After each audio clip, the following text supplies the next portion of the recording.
Finally आप सभी को जय हिंद। मेरे इस प्यारे यूट्यूब चैनल पे स्वागत है। तो आप लगातार देख रहे हैं कि स्टडी विथ नित्यम से जीके जीएस का सीरीज मिल रहा है जो सभी परीक्षाओं के लिए इम्पोर्टेंट है, खासकर बीपीएससी, दरोगा और बिहार एसएससी जैसे एग्जामों के लिए।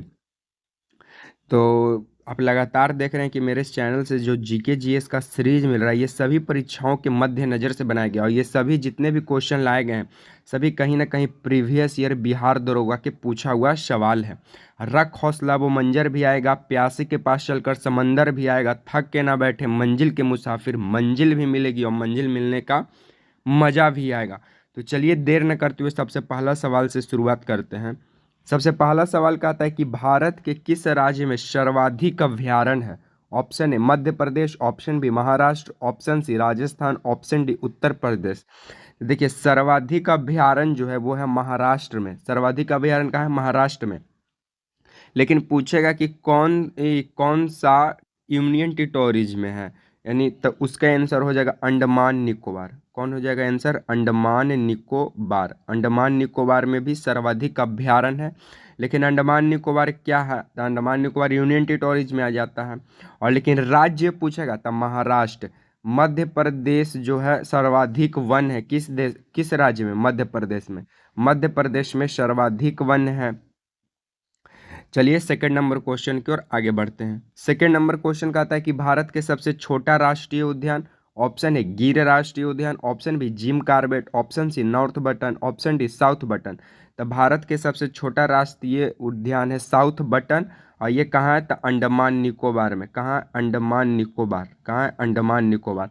तो भारत का सबसे छोटा राष्ट्रीय उद्यान साउथ बटन। साउथ बटन कहाँ है? अंडमान निकोबार में। चलिए थर्ड नंबर क्वेश्चन की ओर आगे बढ़ते हैं। थर्ड नंबर क्वेश्चन का आता है कि भारत में रेल की शुरुआत कब हुई?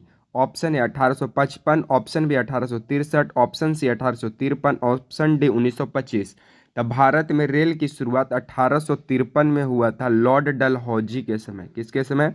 डलहौजी के समय। किसके समय? डलहौजी के समय। और 16 अप्रैल 1853 को रेल की शुरुआत होती है मुंबई से। कहाँ? थाने की ओर। मुंबई से थाने की ओर।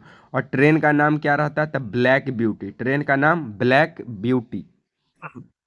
सॉरी, 1925 में जो है भारत का प्रथम विद्युत रेलगाड़ी आया था। भारत का प्रथम विद्युत रेल तो 1925 में आया था और ये चला था मुंबई से कुर्ला। चलिए फोर्थ नंबर क्वेश्चन की ओर आगे बढ़ते हैं। फोर्थ नंबर क्वेश्चन कहता है कि भारत का सबसे पुराना राष्ट्रीय उद्यान। ऑप्शन है हेमिस राष्ट्रीय उद्यान, ऑप्शन बी काजीरंगा राष्ट्रीय उद्यान, ऑप्शन सी बांदीपुर राष्ट्रीय उद्यान, ऑप्शन डी जिम कार्बेट। तो भारत का सबसे पुराना राष्ट्रीय उद्यान है जिम कार्बेट। इसी का पहले जिम कार्बेट की स्थापना 1936 में होता है और जिम कॉर्बेट का पहले जो नाम था हैली नेशनल पार्क था। Hailey National Park. और जिम कॉर्बेट का प्रेजेंट अभी नाम है रामगंगा राष्ट्रीय उद्यान। बांदीपुर राष्ट्रीय उद्यान कहाँ है? तक कर्नाटक में। बांदीपुर कर्नाटक। काजीरंगा कहाँ है? तक असम में। और हेमिस भारत का सबसे बड़ा राष्ट्रीय उद्यान कौन है? हेमिस राष्ट्रीय उद्यान कहाँ है? तो हेमिस राष्ट्रीय उद्यान लद्दाख में है। कहाँ है? लद्दाख में। चलिए फिफ्थ नंबर क्वेश्चन की ओर आगे बढ़ते हैं। फिफ्थ नंबर क्वेश्चन कहता है कि पहला परमाणु परीक्षण कब किया गया था? ऑप्शन है 1974 में, ऑप्शन बी 1974 में, 1774 में, ऑप्शन सी 1985 में, ऑप्शन डी 1988 में। तब पहला परमाणु परीक्षण 1974 में किया गया था। ऑपरेशन का नाम था स्माइलिंग बुद्धा। स्माइलिंग बुद्धा। और प्रधानमंत्री थी श्रीमती इंदिरा गांधी। कौन? इंदिरा गांधी। दूसरा परमाणु परीक्षण 1998 में हुआ और उसमें भारत के प्रधानमंत्री थे अटल बिहारी वाजपेयी और ऑपरेशन का नाम था ऑपरेशन शक्ति।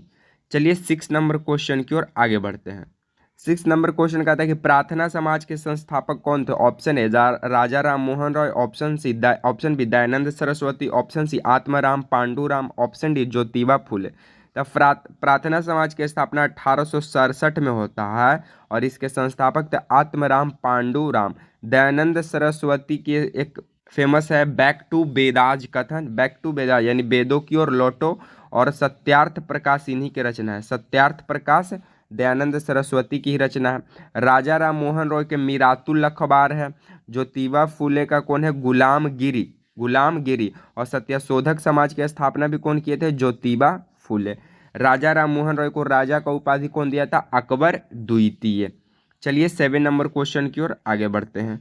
7 नंबर क्वेश्चन कहता है कि भारतीय राष्ट्रीय ध्वज को कब अपनाया गया था। ऑप्शन ए 22 जनवरी 1946 को, ऑप्शन बी 22 जुलाई 1947 को, ऑप्शन सी 22 जून 1948 को, ऑप्शन डी 21 अप्रैल 1947 को।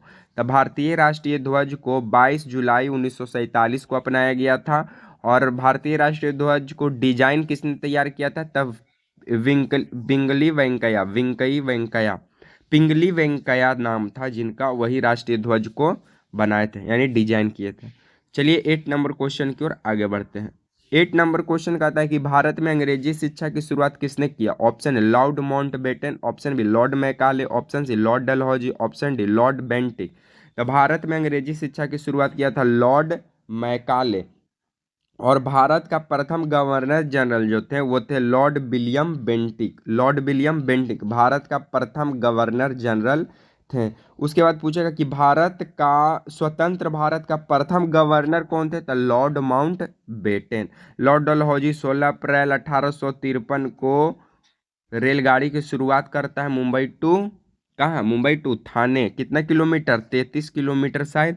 और ट्रेन का नाम होता है ब्लैक ब्यूटी। चलिए 9 नंबर क्वेश्चन की ओर आगे बढ़ते हैं। 9 नंबर क्वेश्चन कहता है कि भारत में प्रकाशित पहला समाचार पत्र कौन सा था। Option A Bengal gazette, option B Bengal budget, option C Bengal पत्र, ऑप्शन डी हिंदुस्तान पत्र। तो भारत में प्रकाशित पहला समाचार पत्र था बंगाल गजट और संस्थापक थे जे ए हिक्की नाम था जो इसका संस्थापक थे। इस सीरीज का लास्ट क्वेश्चन 10 नंबर की ओर हम लोग आगे बढ़ते हैं। 10 नंबर क्वेश्चन कहता है कि लाइट ऑफ एशिया किसे कहा जाता है। लाइट ऑफ एशिया किसे कहा जाता है। Option A Dayanand Saraswati, option B Gandhi ji, option C Mahavir Swami, option D Gautam Buddha. The light of Asia Gautam Buddha को कहा जाता है। गौतम बुद्ध का जन्म कहाँ होता है? लुम्बिनी नेपाल में। गौतम बुद्ध को ज्ञान की प्राप्ति कहाँ होता है? तब बोध गया। गौतम बुद्ध अपना पहला उपदेश कहाँ देते हैं? तो उत्तर प्रदेश के सारनाथ में। और सर्वाधिक उपदेश कहाँ देते हैं? तो श्रावस्ती में। सर्वाधिक उपदेश श्रावस्ती में। तो इसी तरह आपको लगातार मेरे इस प्यारे यूट्यूब चैनल स्टडी विथ नित्यम से जीके जीएस का सीरीज मिलते रहेगा जो सभी परीक्षाओं के लिए इंपॉर्टेंट है। अगर वीडियो पसंद आता है तो लाइक शेयर एंड सब्सक्राइब करना ना भूलें। मिलेंगे नेक्स्ट वीडियो में, तब तक के लिए जय हिंद।